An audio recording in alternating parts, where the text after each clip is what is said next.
Welcome to the थियो study hub. मेरा नाम है शिवानी असवाल। अब आज हम बेटा यूनिट 2 का लास्ट पार्ट करने वाले हैं। यूनिट 2 इसमें पूरी कंप्लीट हो जाएगी। तार्किक निर्णय निर्माण का जो आधा टॉपिक बच गया था हर्बर्ट साइमन के हिसाब से बोला इसमें हो जाएगा। 5th सेमेस्टर वाले बच्चों का ये BA program political science administration and public policy जितना भी सिलेबस हो गया पूरे सारे डिस्क्रिप्शन में लिंक मिल जाएगा आपको। पूरे के पूरे सिलेबस की प्लेलिस्ट बनी हुई है, वो नीचे देखो डिस्क्रिप्शन बॉक्स में लिंक है, उसमें से आप देख लीजिएगा ताकि आपको वीडियोस ढूंढने में कोई दिक्कत ना हो। स्टार्ट करेंगे बेटा। फर्स्ट पार्ट जो था इसका, जो इसका फर्स्ट था वो हो चुका उस वाली वीडियो में। पूरा उसका बेसिक हो चुका कि है क्या तार्किक निर्णय निर्माण। उसके बाद उसके दो वो हो गए, एक पार्ट ये वाला हो गया था, अब ये करना है। और इस वीडियो को समझने के लिए पहले इससे पहले जो 5th पार्ट है वो ज़रूर देखो बेटा, क्योंकि 5th पार्ट अगर आपने नहीं देखा यूनिट 2 का तो आपको ये वाला पार्ट समझ नहीं आएगा, क्योंकि सारा ऑलमोस्ट टॉपिक उसमें कवर हो गया। 40 मिनट की वीडियो है वो। ये छोटी सी वीडियो 4-5 स्लाइड्स बची हैं, वो इसमें करेंगे, ठीक है। अब रह गया क्या, संगठनात्मक निर्णय और व्यक्तिगत निर्णय। अब क्या आप बोल रहे हैं टॉपिक को, संगठनात्मक संगठन निर्णय और निजी निर्णय। क्या एक जैसे संगठन हो गया, इस तरीके से मान लो एक ग्रुप हो गया, इसमें कैसे निर्णय लिए जाएंगे, और निजी निर्णय पर्सनल के तुम्हारे खुद के पर्सनल निर्णय उसके बारे में पढ़ेंगे, ठीक है। संगठनात्मक निर्णय में संगठन का लक्ष्य शामिल होता है। जो इस प्रकार के ग्रुप डिसीजन होते हैं ना, इसमें क्या होता है कि पूरे आपकी टीम का लक्ष्य क्या है, तुम पूरा ग्रुप मिलके क्या चाह रहे हो उसको शामिल करना है, ठीक है। उसका डिसीजन लेना आप सबको मिलके, तो इसमें क्या होगा, सबकी राय ली जाएगी। संगठन से समझ आ रहा है ना आपको कि पूरा ग्रुप हो गया, एक पूरा बड़ा संगठन, जैसे प्रशासन जैसा बड़ा बड़ा, ठीक है। निजी क्या हो गया, पर्सनल। वर्ड्स बिल्कुल आसान है, ये वाला बिल्कुल आसान है। जो इससे पहले वाले पार्ट था वो डिफिकल्ट था क्योंकि न्यू वर्ड्स थे वो बिल्कुल। ये आपको पता है जो संगठन के उन्नति के लिए होता है, क्या होता है, संगठन की उन्नति के लिए होता है। संगठन की तरफ से यह निर्णय कार्य कार्यकारी या प्रबंधक द्वारा लिए जाते हैं। कार्यकारी कौन हो गए, प्रबंधक कौन हो गए, मैनेजर्स वगैरह बड़े लेवल के होते हैं ना, वो लेंगे। इनकी सहमति से इनसे मिलजुल के बात करके करेंगे, ठीक है।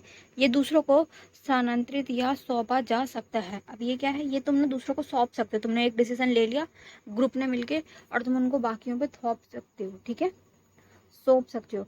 इस निर्णय निर्माण के संगठन की समस्या और प्रार्थनाओं के संबंध निर्णय शामिल होते हैं, ठीक है।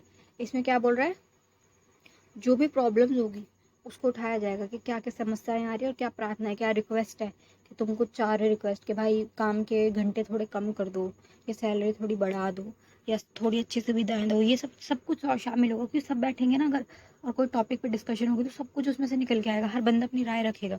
इसमें निर्णय क्या एंड में क्या निकलेगा, सबकी सहमति से, जब जिस पे सब सहमत होंगे वो, ठीक है। निजी निर्णय क्या हो गया, पर्सनल डिसीजन। निजी निर्णय संगठन के कर्मचारी से संबंधित है। अभी किस उस पे आधार पे बता रहे हैं कि कर्मचारी, जो बंदा वो कर्मचारी है उसका, उससे संबंधित है, ठीक है। निजी निर्णय आमतौर आमतौर पे यह निर्णय संगठन के सदस्य के तौर पर नहीं बल्कि प्रबंधक या कार्यक्रम द्वारा एक व्यक्ति के तौर पर लिए जाते हैं। एक बंदा ले रहा है जिसको, कौन हो गया वो, प्रबंधक। प्रबंधक कौन होता है बेटा, मैनेजर, जो हेड होगा तुम्हारा, मैनेजर हो गया या इन्विजिलेटर हो गया, जो बड़े लेवल पे होगा सबसे बड़ा, वो अकेला ले रहा है, ठीक है। क्या बोल रहे हैं, उसमें निजी निर्णय। और संगठनात्मक क्या हो गया, पूरा ग्रुप मिलके लेगा, जिसमें ग्रुप की राय भी होगी, प्लस ये प्रबंधक वगैरह बड़े लोग जो है उनकी भी राय होगी, ठीक है। प्रबंधक द्वारा लिया जाता है, द्वारा एक व्यक्ति के तौर पर लिया जाता है। यह निर्णय व्यक्तिगत उद्देश्य की प्राप्ति से संबंधित होते हैं और यह निर्णय दूसरों को सौंपा नहीं जा सकता। क्या बोल रहा है ये, कि तुम्हारी खुद की पर्सनल है, अपने हित में ले लिया तुमने फैसला, ठीक है, अपने हित के हिसाब से ले लिया, और दूसरों पे तुम थोप नहीं रहे, अपने लिए लिया है कि हम इस वाली जैसे मान लो कोई इवेंट है, कुछ है, हम ये नहीं कर रहे हैं, हम कुछ और करेंगे, ठीक है। तुमने खुद ही डिसीजन ले लिया, और रीज़न क्या है तुम्हारा, उसका पर्सनल कोई वो है, पर्सनल रीज़न के तौर पे उद्देश्य की प्राप्ति से संबंधित होता है। यह निर्णय दूसरों पर सौंपा नहीं जा सकता, तुम किसी और को थोप नहीं सकते, तुमने खुद ने लिया है वो। अगर पूरे ग्रुप ने लिया है तो फिर उसकी जिम्मेदारी पूरे ग्रुप की आएगी, सबके ऊपर आएगा उस निर्णय की वो कार्यभार। लेकिन अगर कोई बंदा खुद ही ले रहा है तो तुम दूसरों को कैसे ब्लेम कर सकते हो। ये वाला टॉपिक आ रहा है इसमें। नेक्स्ट क्या होगा, व्यक्तिगत निर्णय और सामूहिक निर्णय। अब क्या है, समूह और संगठन में बेटा कंफ्यूज मत होना। संगठन बहुत बड़ा होता है, पूरा एक मान लो प्रशासन व्यवस्था हो गई ना, इतना बड़ा। और समूह क्या होता है, एक छोटा ग्रुप, जैसे हम बच्चों का ग्रुप ले लो, हमारे दोस्तों का ग्रुप ले लो, स्कूल कॉलेज के ग्रुप होते हैं ना, ऐसा वाला। व्यक्तिगत माने पर्सनल, बिल्कुल पर्सनल, ठीक है, इस प्रकार से। इसमें कंफ्यूज मत होना, क्योंकि आपको ये लगेगा ये भी सेम है ये भी सेम है, दोनों सेम नहीं है। इसमें एक प्रबंधक ले रहा है और व्यक्तिगत में क्या हो रहा है कि व्यक्ति ले रहा है, ठीक है। बोल रहा है ना, व्यक्तिगत निर्णय एक व्यक्ति द्वारा लिया जाता है, सिर्फ एक व्यक्ति जो नॉर्मल व्यक्ति है। इस निर्णय में व्यक्ति अक्सर काफी जल्दी निर्णय लेता है, हम फटाफट निर्णय ले लेते हैं, क्योंकि फर्क नहीं पड़ रहा। अगर हम गलत निर्णय में लेंगे तो क्या फर्क पड़ जाएगा, हम कौन सा किसी को कुछ बता रहे हैं। अगर गलत में निर्णय हुआ तो चल जाएगा, हम सह लेंगे उसको। यह समूह की तुलना में कम खर्चीले होते हैं। समूह अगर पूरा ग्रुप बैठेगा बात करेगा बट उसमें बहुत लंबी प्रक्रिया चली जाएगी, है ना, क्योंकि सब अपने पक्ष रखेंगे विपक्ष रखेंगे। इसमें क्या कोई खर्चा नहीं है, क्योंकि ये बैठेंगे ऐसे पूरी मीटिंग ऑर्गेनाइज होगी, उसमें खर्चा भी तो है। इसमें कोई खर्चा नहीं, फटाफट होगा ये। यह निर्णय व्यक्ति के प्रति ही स्पष्ट जवाबदेही होती है। किसी कोई और तुम अपने इस कार्य तो जो भी तुमने डिसीजन लिया फटाफट अपनी मर्जी से अपने लिए, उसके लिए तुम किसी और को जिम्मेवार तो नहीं ठहरा सकते ना। जवाबदेही नहीं होती किसी की भी जो कि निर्णय लेता है। इस प्रकार से अकेले पर्सनल हो गए, व्यक्तिगत एक व्यक्ति, जैसे हम नॉर्मल इंसान हो गए वो व्यक्ति हो गया ये। अब ये क्या है,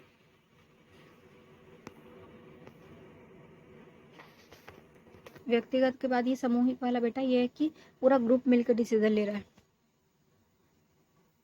संगठनिक ग्रुप।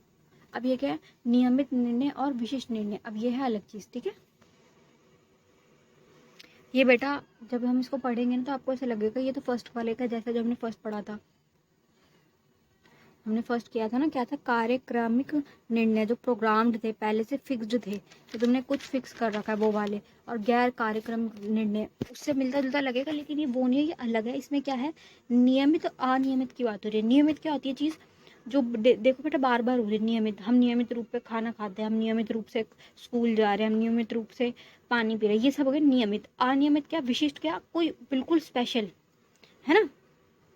उसमें क्या था, आपातकालीन स्थिति आ गई, कुछ ऐसी चीज जो तुमने एक्सपेक्ट नहीं की थी, बिल्कुल शॉकिंग था। इसमें क्या है, बिल्कुल ऐसी चीज जो कभी पहले ना हुई हो, उससे मिलता जुलता ही है ये लगभग, ठीक है। विशिष्ट निर्णय कहलाएंगे। अभी विशिष्ट और ये पढ़ लेते हैं एक बार। नियमित निर्णय में क्या है, नियमित निर्णय जो कि नियमित और बार बार सामने आने वाली समस्याओं से संबंधित होते हैं। ऐसी समस्या जो बार बार सामने आती है, जैसे मान लो डेंगू की समस्या। ऐसा कोई साल नहीं है कि जिसमें डेंगू की समस्या आती ना हो, हर बार आती है। बारिश होती है उसके बाद पानी बढ़ जाता है फिर डेंगू आता है, बार बार आती है। तो उसके बारे में हमें पता है कि ये वाली समस्या आने वाली है, हमें ये भी पता होता है ये वाली समस्या अब आने वाली है और इससे ऐसे ऐसे बचना है, इसको पूरा समाधान है। पर वो एक समस्या जो बार बार आती है ना। इस तरह के निर्णयों में ना तो आंकड़ों की इकट्ठे करने की आवश्यकता होती है। अब देखो डेंगू फैल रहा है, इसमें क्या तुम आंकड़े इकट्ठे करोगे, लोगों के घरों में जाओगे, वो दवाई जो कूलर में डालते हैं वो दोगे, वो लोगों के जो ड्रम व्रम होंगे उसको साफ करवा दोगे, कोई अगर नहीं मानो तो फाइन लगा दोगे। नॉर्मल सी चीज़ है, इसमें कुछ ऐसा कुछ खास आंकड़ों की जरूरत नहीं पड़ेगी, तुम्हें बहुत कोई लंबी प्रक्रिया करनी पड़ेगी। इस प्रकार के निर्णय में आंकड़ों को इकट्ठा करने की कोई जरूरत नहीं है, लोगों के विमर्श की जरूरत नहीं है। तुम लोगों से क्या विचार विमर्श करोगे, मतलब बातचीत करने की कोई जरूरत नहीं है, डायरेक्ट यस नो वाले डिसीजन होता है ये कि अगर डेंगू फैल रहा है तो क्या करें। चलो उनकी वो कर कहते हैं पूरे मोहल्लों में घूम घूम के इंस्पेक्शन करते हैं ना वो, कि कहीं पानी इकट्ठा तो नहीं हो रहा, और जहाँ हो रहा था वहाँ पे खाली करवा दो। बस ऐसी नॉर्मल प्रॉब्लम्स के बारे में निर्णय जो लेना वो ये ऐसे होते हैं बिल्कुल नॉर्मल। इस तरह के निर्णय बिना किसी विमर्श के लिए जाते हैं।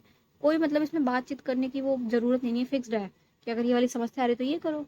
मान लो कि किसी एरिया में बहुत भीड़ हो गई, मंदिरों में मान लो गणेश चतुर्थी के टाइम हो गई या फिर ये जन्माष्टमी आ रही है उसके टाइम पे हो गई, तो ये कि अब इसमें तुम क्या विचार विमर्श करोगे। जहाँ पे वो हो रही है, बहुत ज़्यादा भीड़ हो रही है, तो भी लग रहा है सिचुएशन खराब हो जाएगी, तो वहाँ पे पुलिस वाले भेज दो, वो कंट्रोल करवा लेंगे। ये वाली चीज़ें ऐसी है ना जो बाहर बाहर होती है, हर बार होती है। इसमें कुछ वो बैठ के मीटिंग करने वाली बात तो नहीं है, बस भीड़ तो हो रही है तो तुम जाके कंट्रोल करवा लो।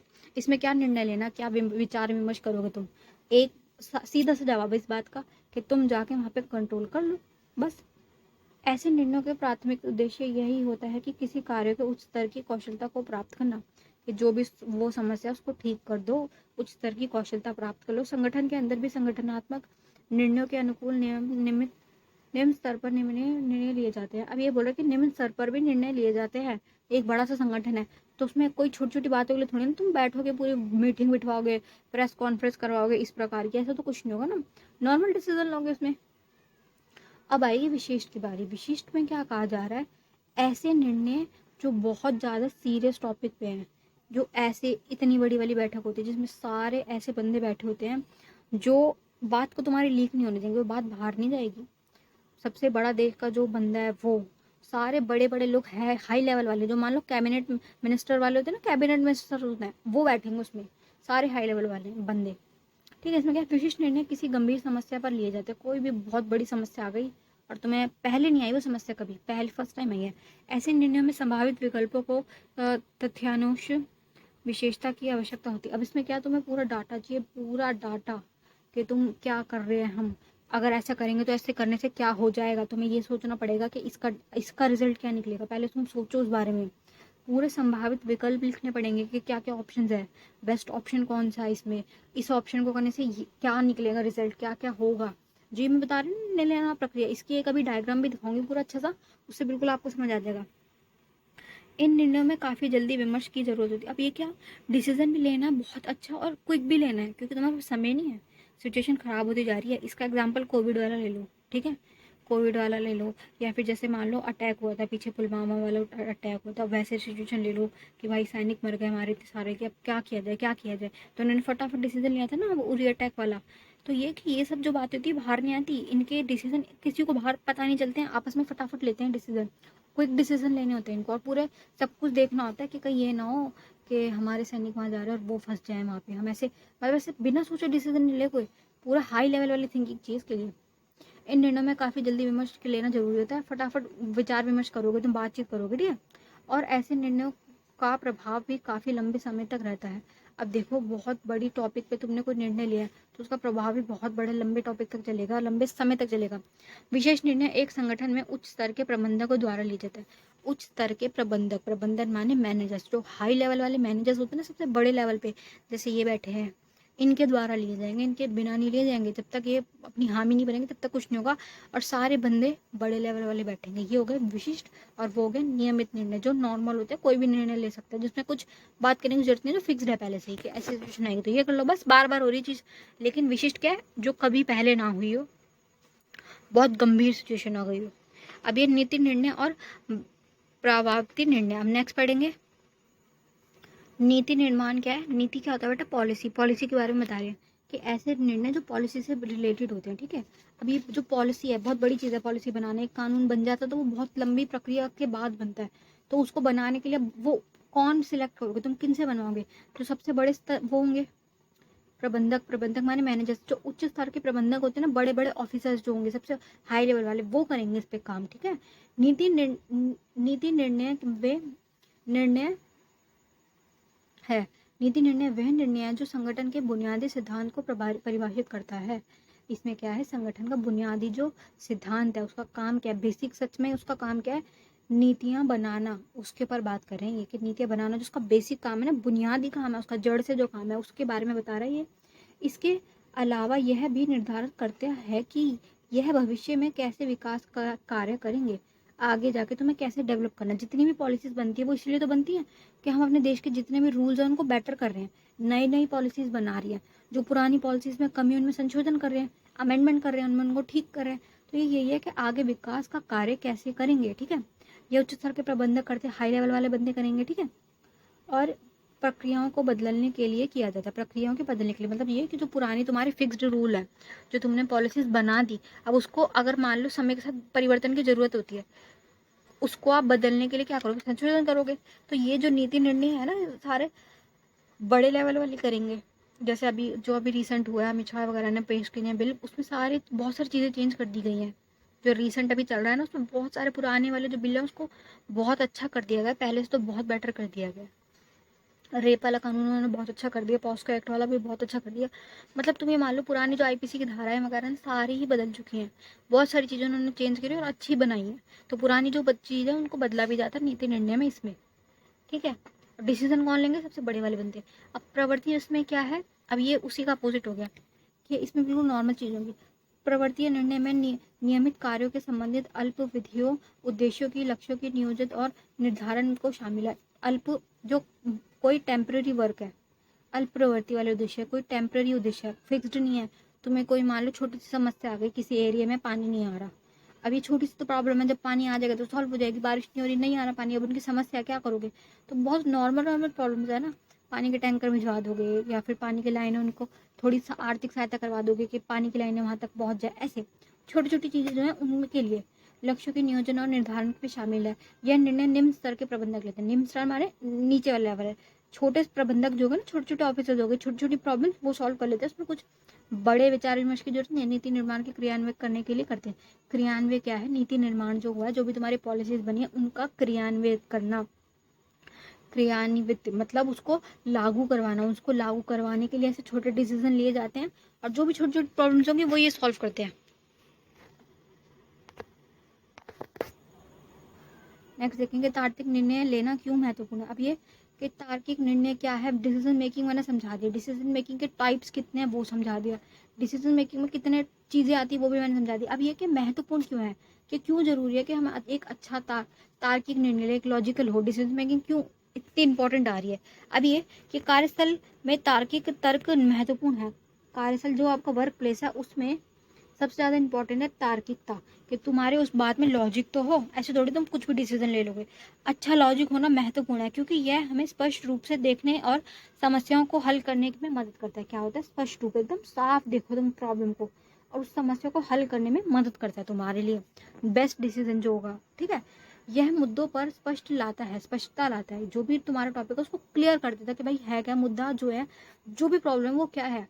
ठोस निर्णय लेने में मदद करता है तुम्हें। देखो अब निर्णय आसान भी हो सकते हैं, मुश्किल भी हो सकते हैं। जो ठोस निर्णय होंगे ना, एकदम तटस्थ, कि बिल्कुल इसको हिलाया नहीं जा सकता, ऐसे अच्छे निर्णय लेने में मदद करता है। तर्क हमारे व्यक्तिगत जीवन में भी महत्वपूर्ण है। अब ये देखो पर्सनल लाइफ में बोल रहा है कि अच्छे डिसीजन लेना हमारी पर्सनल लाइफ में जरूरी है, क्योंकि अगर गलत डिसीजन लिया तो डूब जाएगी फिर हमारी नैया। क्योंकि यह हमें अधिक निष्पक्षता से निर्णय लेने में मदद करते हैं। ये जो पूरा मेथड है ना डिसीजन मेकिंग का, कि पहले तुम प्लानिंग करो कि करना क्या है, उसके बाद तुम ऑर्गेनाइज करो कि कैसे करना है, फिर उसके सारे ऑप्शंस देखो, बेस्ट ऑप्शन को चुनो, फिर इसको एक्टिवेट करो कि तुम उसको लागू करो, फिर उसके बाद देखो कि क्या रिजल्ट निकल के आ रहा है। अगर गलत रिजल्ट निकल के आ रहा है तो दूसरा ऑप्शन चूज करोगे। ऐसे पूरी पूरी जो लिस्ट चलती है ये, इसका वो दिखाती हूँ आपको डायग्राम। डायग्राम कहाँ गया? ये रहा। इसका डायग्राम समझो। यह क्या समस्या है? सबसे पहले तो प्रॉब्लम को देखो कि प्रॉब्लम है क्या। उसके बाद विकल्प देखो कि कितने ऑप्शंस हो सकते हैं इसको, इस प्रॉब्लम के सॉल्व करने के क्या क्या प्रॉब्लम के वो हो सकते हैं विकल्प। कौन सी एक गतिविधि को चुनो, किसी एक को चुनो, ठीक है, सारे ऑप्शन लिख लो फिर उसको चुनो। अब इससे क्या होगा? बौद्धिक गतिविधियां, इंटेलिजेंस तुम्हारी होगी। इंटेलिजेंस सबसे ज्यादा इसमें वो होगी कि तुम्हारी क्या लेवल है तुम्हारे सोचने का, तुम उसको कितने उस समस्या को किस प्रकार से देख रहे हो। देखो बेटा, सबके सोचने का तरीका अलग है। कोई छोटी सी प्रॉब्लम है, वो एक बंदा नॉर्मल देख रहा है, भाई क्या है ये छोटी सी प्रॉब्लम है। दूसरे बंदे के लिए प्रॉब्लम बहुत बड़ी हो सकती है, क्योंकि उसकी सिचुएशन के हिसाब से, उसके दिमाग के लेवल के हिसाब से वो प्रॉब्लम क्या पता बहुत बड़ी हो। तो सबके सोचने के जो हमारा इंटेलिजेंस लेवल है ना, वो डिपेंड करता है। प्रारूप गतिविधि के डिजाइन करो कि क्या क्या करना पड़ेगा, उसको प्रारूप ड्राफ्ट बनाओ उसका। चयन और क्रियान्वयन। चयन मतलब चूज कर लिया, उसके बाद इम्प्लीमेंट करो। इम्प्लीमेंट जो भी तुमने चूज करा उसको लागू करो और फिर देखो अगर कोई दिक्कत तो नहीं आ रही। अगर कोई दिक्कत आ रही फटाफट कोई डिसीजन लो, उसको चेंज करो कि भाई ये वाली चीज सूट नहीं हो रही। ये हो गया। अब एक बार ये पढ़ लेते हैं, छोटी सी वो है सिद्धांत की परिभाषा। हर्बर्ट साइमन का सिद्धांत क्या है? हर्बर्ट साइमन निर्णय व्यवहारिकवाद उपागम में कार्यवाही से पूर्व की प्रक्रिया को समझाने का प्रयास करते हैं। ये क्या बोल रहे हैं? कार्यवाही, जो भी आपका कार्य काम है, जो आपका वर्क है, उससे पहले की जो प्रक्रिया ना उसको समझा रहे हैं ये, कि उस काम को करने से पहले जितने वो प्रक्रिया चलती है ना, वो चरण चलते जो हम डिसीजन लेते हैं कि क्या कब कैसे करना है, उसको क्या क्यों क्या, वो सारी चीजें आ जाएंगी। वाई वाला होता है ना, वो वाई फैमिली वाले, WH फैमिली वाले वर्ड, वो सब आ जाएंगे इसमें। इस निर्णय इससे निर्णय लेने की प्रक्रिया का नाम दिया जाता है। इसे क्या बोल रहे हैं? इस पूरी प्रक्रिया को क्या बोल रहे हैं? निर्णय लेने की प्रक्रिया का नाम। निर्णय लेने की आवश्यकता उस समय उत्पन्न होती है। कब होती है उत्पन्न? जब व्यक्ति के पास किसी कार्य को करने के लिए बहुत विकल्प हो। अब ये कि तुम्हारे पास जो भी तुम्हारा काम है उसको करने के बहुत सारे ऑप्शन है। अब तुम्हें चूज करना है कि क्या इसमें से कौन सा बेस्ट ऑप्शन है। ये वाली बात बोल रहा है। जो भी तुम्हारी प्रॉब्लम है, जो भी तुम्हारा कार्य है, उसके सारे ऑप्शन हो, फिर तुम्हें एक ऑप्शन चूज करना है। व्यवहारवादी उपागम में, ये उन्हीं का बता रहे हैं, उनके हर्बर्ट साइमन के हिसाब से व्यवहारवादी उपागम में कार्यवाही से पूर्व की प्रक्रिया को समझाने के प्रयास किया जाता है। इस निर्णय लेने की प्रक्रिया कहा जाता है। सेम स्लाइड रिपीट हो गई बेटा। इस लेने की आवश्यकता के समय उत्पन्न होती है जब व्यक्ति के पास कई कार्य हो। हाँ, सेम स्लाइड वो हो गई है, कोई बात नहीं, नेक्स्ट करते हैं। करने के लिए बहुत विकल्प होते हैं से, परंतु व्यक्ति को छटनी मीन्स चूज करना, कि व्यक्ति को ना उसके पास छटनी मतलब उसको चूज एक प्रक्रिया एक को करना, उस छटनी की प्रक्रिया के मध्य से केवल एक ही विकल्प को चूज करना पड़ता है। तुम देखो बहुत सारे विकल्प है तुम्हारे पास, तुम 200 का भी चूज नहीं कर सकते, तुम्हें कोई एक ही चीज करनी पड़ेगी। एक टाइम पे तुम एक ही चूज कर सकते हो सकता है कुछ समय बाद तुम उसे छोड़ के अगली पे आ जाओ, लेकिन एक समय पर एक ही विकल्प को चूज करना पड़ेगा। अतः निर्णय निर्माण अनेक विकल्पों को लेकर एक विकल्प पर लाने की प्रक्रिया के रूप में परिभाषित किया जाता है। बहुत सारे ऑप्शन है तुम्हारे पास, पूरी लिस्ट बनी हुई है कि क्या क्या कर सकते हैं इस प्रॉब्लम को सॉल्व करने के लिए, इस काम को करने के लिए। जो बेस्ट चीज है उसको चूज करना है तुमको, ठीक है। ये निर्णय निर्माण। मानव की बुद्धिमत्ता, उसकी जो इंटेलिजेंस लेवल है, इसमें है कि वह एक ऐसा विकल्प का चुनाव करे जिससे अधिकतम सकारात्मक तथा न्यूनतम नकारात्मक परिणाम निकले, लोएस्ट नेगेटिव इम्पैक्ट पड़े और हाईएस्ट पॉजिटिव इम्पैक्ट आए, सकारात्मक तत्व वो आए। जो भी तुम काम करना चाह रहे हो वो ये तुम ये चाहोगे ना कि बेस्ट रिजल्ट निकले भाई, और अगर लॉस हो रहा है तो बिल्कुल कम हो। नेक्स्ट क्या है, साइमन के अनुसार किसी भी संगठन में कार्योत्पन्न स्तर से ऊपर के लोगों का महत्वपूर्ण समझे जाते हैं, क्योंकि उन्हें निर्णय लेने की अधिक महत्वपूर्ण कार्य संपन्न करने पड़ते हैं। अभी क्या बोल रहे हैं कि जो भी कोई संगठन है उसमें जो हाई लेवल वाले बंदे हैं ना उनको अधिक महत्वपूर्ण समझा जाता है, क्योंकि क्या मेन काम डिसीजन मेकिंग का उनका ही होता है। वर्कर्स का काम तो वर्क करना है ना, वो डिसीजन लेंगे और वो अपना डिसीजन तुम्हें बताएंगे कि तुम्हें ऐसा करना है, इस काम को ऐसे करना है, इसलिए उनको महत्वपूर्ण समझा जा रहा है। ये बेसिक बात बता रहे हैं। उन्हें संगठनात्मक लक्ष्य और उद्देश्यों की प्राप्ति करने में बहुत महत्वपूर्ण भूमिका निर्वह करना पड़ता है। जो भी मैनेजर्स होते हैं उनको क्या करना होता है, बहुत अहम भूमिका, इंपॉर्टेंट रोल प्ले करना होता है। उदाहरण के लिए सिपाही कौन होगा, सैनिकों की बात करें, सोल्जर्स की, युद्ध के मैदान में लड़ते हैं और अपने स्तर पर कुछ बेसिक्स निर्णय लेते हैं, अपने स्तर पर खुद अपने हिसाब से कि भाई अब क्या करना है। इतने अगर सैनिक आ गए तो फटाफट उस वक्त डिसीजन ले लेते हैं। परंतु जनरल जो उनका हेड होता है ना, जनरल होता है जो, द्वारा बनाई गई व्यापक रणनीति ही युद्ध का परिणाम निर्धारित करती है।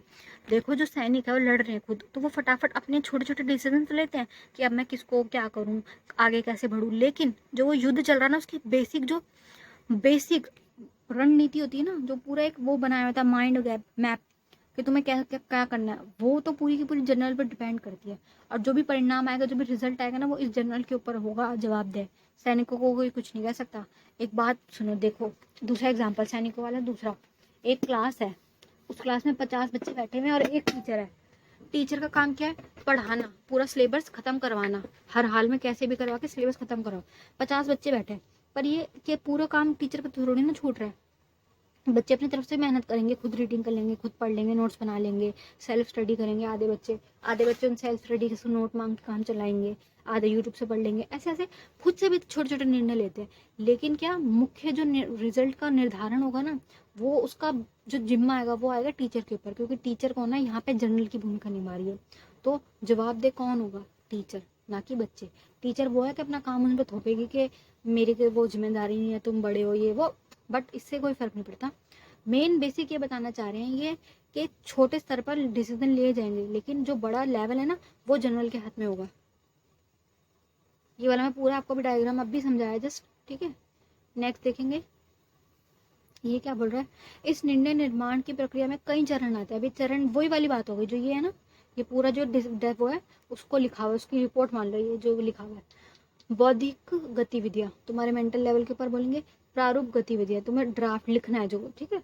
चुनाव और क्रियान्वय तुम्हें चूज करना है कि अब इसमें से जो तुमने लिख के रखा है, तुम्हारी लिस्ट बनाई है का ऑप्शंस की, उसमें से कौन सा चूज किया है, प्लस क्रियान्वय, उस पर अमल करो, अब उसको इम्प्लीमेंट करो अपनी लाइफ में।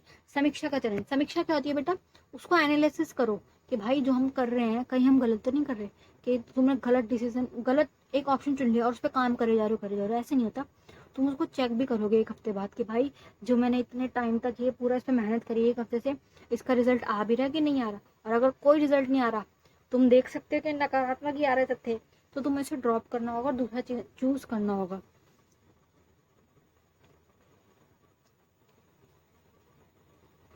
एक बार इसको रीड कर लेते हैं, बेसिक मैंने समझा दिया, एक बार रीड कर लेती हूँ फटाफट। इस चरण में पर्यावरण का विश्लेषण उन विषयों और घटनाओं की पहचान करने के लिए किया जाता है जिसमें कि निर्णय उपेक्षित होता है।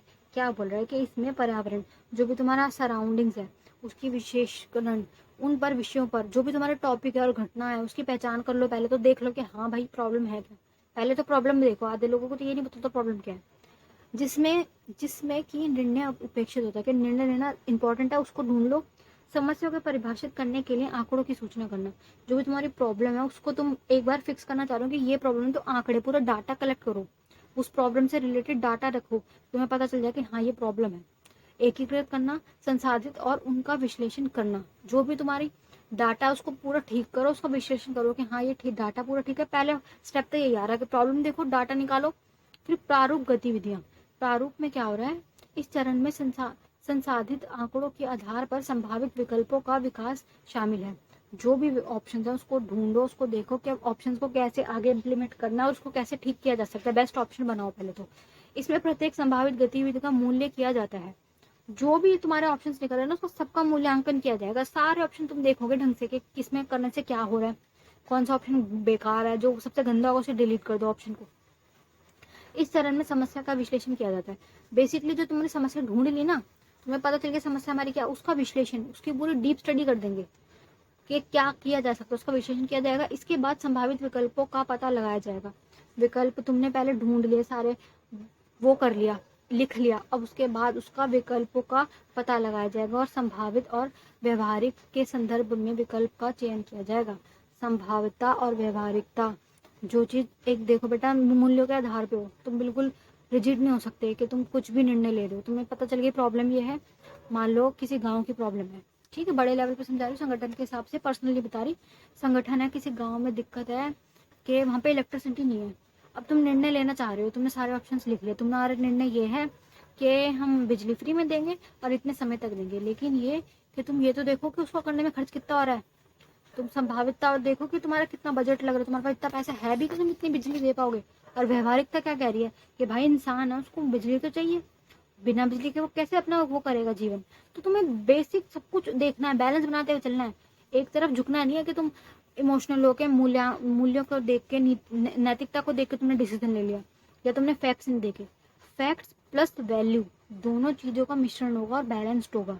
इमोशनल होकर डिसीजन नहीं लिए जाते, और ये हम अपनी पर्सनल लाइफ में तो इमोशनल होकर डिसीजन ले लेते हैं, फिर उसके बाद पछताते भी हम ही हैं।